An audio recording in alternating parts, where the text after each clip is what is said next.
8:30 Eastern on Golf Channel. That looks pretty determined right there, I'll tell you.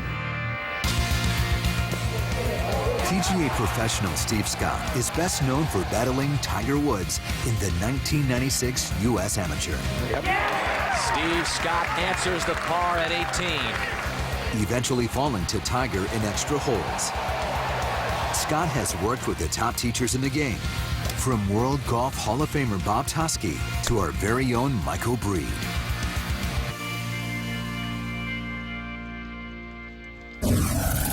Steve, great to see you, my friend. Hi, great to be here. All right, so we're talking about accuracy. So important for us to get that ball going where we're looking. What are some of the things that you do and you teach to create accuracy? To help, one of the biggest things I do to create accuracy would be just to make sure that I have an intermediate target. For purposes of today. So if I'm going to go right out that way, I'm going to take this tee and I'm going to put it about 1.5 feet ahead of me. And one thing to the viewers to know, we can always do this on 18 times on the round. We can do this on every tee box.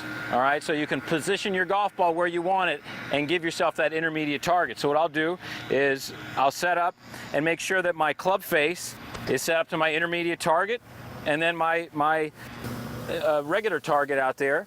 And if I can do that, if I can start over this intermediate target, very simple, I'm going to be able to hit this ball in the direction I'm looking. So when you're doing that, and I imagine that when you're practicing, you may even tee this ball up to stay. So I'm going to tee that ball up so we can stay in the same spot here. I like tee. Yeah, why say no? But when you're practicing, will you put an intermediate target out there just to give you something to focus on and go through all that? I absolutely do. One of the things I'll do, I'll put an alignment stick maybe 6-10 feet ahead of me, and if I'm trying to curve the ball around it or start it over it, I'll do that. So terrific. So go ahead and do that again. Mm-hmm. Now, as you get in there, you're focusing on making sure that face is square to that target. Absolutely.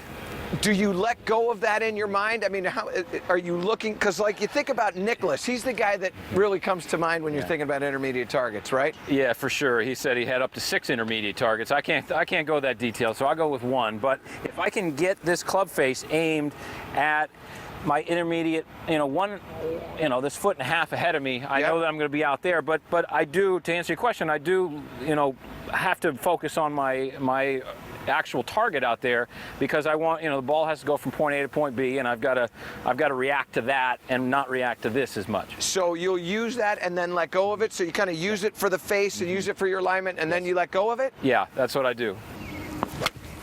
And trust it. And it does. It looks to me like when you come in there that you're only coming in with your right foot or your trail foot, and you're kind of lining that up and then making sure everything is good, and then you kind of bring it in and get your stance. Yeah, because what I do is I draw an imaginary line between the ball and my intermediate target, and then I picture a line on the ground in that same fashion. If I can do that, I know I'm going to be pretty good. Got a pretty good chance of hitting where you're looking. I hope so. Beautiful. All right, let's see one more here. Yeah. Club is matching up to that, and then the left foot comes up and you square up. And then you're pretty much letting go of that intermediate target right now. Then I'm reacting out there to my target 170 yards away. Beautiful. Really good. Steve, it's always good to see you, my friend. Thank you, Michael. Well done. Thank you. All right, listen, we know that the Philadelphia Cricket Club is rich with history. When we come back, we're going to share some of that. Don't go anywhere. You're watching a very special Golf Fix.